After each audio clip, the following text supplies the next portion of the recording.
Alright, welcome back to Photoshop CC. In this tutorial we're going to cover compositing part 2. In between tutorials I added a little bit more cracks here. One thing to note, it's always good to curve cracks around things like bridges of the nose or roundness of the form. I forgot to mention that in last tutorial, so I had a few more cracks here. But basically making sure they're curving instead of going straight up or down or side to side.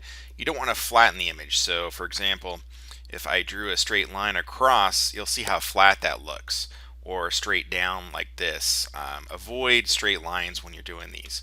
You want sort of curved angular lines. Now these are still saved on this one layer here, and I want to show you another way to add a cool effect to these sort of scratch marks.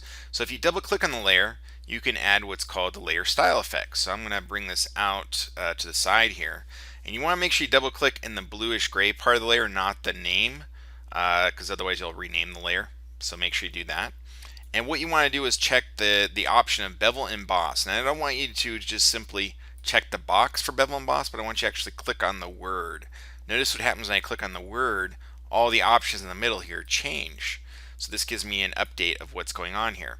Now the first thing we're going to look at is this little weird circle here with this little circle that basically represents the light source. So if you can think about our scene here, light is coming from the sky and it's coming from the top left. So I kind of want to maintain that. So I'm going to move it towards the left here. And next thing I want to adjust is perhaps the depth and the size of the bevel. So as I increase this, you'll start to see the depth here, we don't want to go too much, and then the size we can kind of see there. Now sometimes it's a little hard to see, so what you can do is you can increase the opacity of this adjustment and then adjust, and then you can kind of see it reflect there with a little bit of depth. You can see it just kind of hazy move a little bit. So right about there I'm seeing a little bit of a crisp white highlight, which is kind of cool along there. Now it's not going to show up everywhere depending on the angle, so I'm going to go ahead and click OK. I kind of like this where it's at.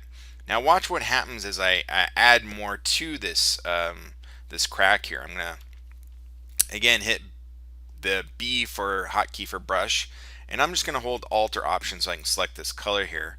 And as I kind of draw through here a little bit, I'm getting a little bit of that white highlight along the trim there. Now I definitely want to use my eraser tool to basically erase back, because I don't want this to be a super clean sort of crack, but something like that. Maybe that's a little bit too much there, and I may have it come out just a little bit along here also. And again, I'm sort of painting a lower opacity, but as I build up here, maybe here it's a little bit deeper and richer. I can see some more of that darkness to come through, and then hit the E key to come back with my eraser tool to kind of break it up a little bit. So I think that looks kind of cool. It's definitely getting kind of the effect I want. So the next step is to add a cast shadow here. Now if we look at our scene here, we definitely have light coming from above, from the left. So we would have a shadow that would be sort of below on the right. So what I'm going to do is add a new layer, click on the new layer tab here, and I don't want this to be clipped. So if for some reason yours clips like this, just hold Alt or Option between the layers and make sure it's unclipped there. So what I want to do now is paint in some shadow. So I'm going to use B for brush. I'm going to right click and choose the soft fuzzy brush. I'm going to open up my brush size by using the right bracket on the keyboard. And I'm going to drop my opacity about 30% by hitting the 3 key. And then finally I'm going to choose a color in here to sample from. So I'm going to hold Alt or Option and choose one of these darker sort of browns, especially in the statue here, look pretty good. And basically what I'm going to do here is start to paint in some shadow. Now as I paint here, it's not going to look great, but I'm going to show you a trick here in a moment as I paint away here. So I'm going to kind of paint around here pretty well. I'm actually going to come in and let's zoom in here a little bit, and I'm going to drop the opacity by hitting the 3 key, so I only get 30%, but I want to kind of increase the shadow underneath the eye here, maybe the nose here a little bit stronger, and in the mouth a little bit stronger here. So there's little areas here where I can kind of basically exaggerate the form a little bit, add a little deeper shadow here in between these crevices. And again, right now it's not looking that great, but what I'm going to do is change the blend mode from normal to multiply. And what that does is it really emphasizes more of a shadow effect, and basically does a pretty decent job here. So the next step, I think these little guys, there's too many of these shiny little rocks, and to be honest, the scale of them is a little weird against the sculpture piece, but I just want to get rid of some of them. So what I'm going to do is add a new layer. Again, make sure it's unclipped. Hit the S key, which is the hotkey for the clone stamp tool. Okay. Now with the clone stamp tool, you use the paintbrush. I'm going to right click and choose the soft fuzzy brush.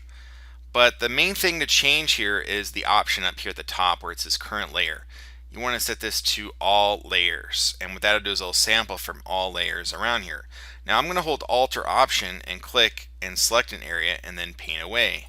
And essentially I can mask out some of these guys just by doing that.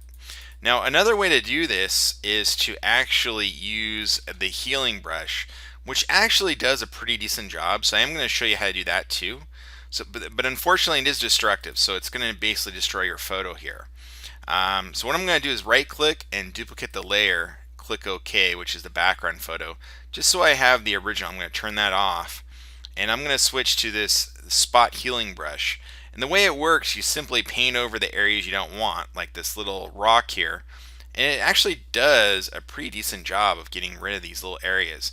If you have just small things, what Photoshop does is it automatically essentially wipes out that little area and basically clones around it. It selects pixels around the side here.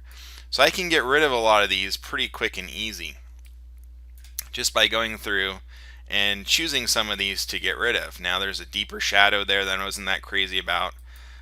There's a couple of weird artifacts down here. They're a little strange. And again, these rocks are just way too shiny for this image, close to the sculpture here. So I'm just going to go through and basically wipe out these guys. So I'm going to pause while I do some of that real quick here. Alright, so in between tutorials, I actually cloned out most of those rocks. I felt like they were messing with the scale and giving me something I'm not quite sure I want, but if I turn off the layer here, you can kind of see how much cleanup I did there. Basically just using that, the healing brush. I love that brush a lot.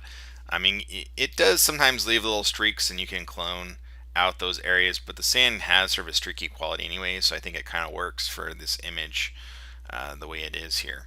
So we'll continue with the compositing, and the next tutorial we'll go over on how to add an environment in the background and then some final lighting effects. So see you soon in Adobe Photoshop CC. Cheers.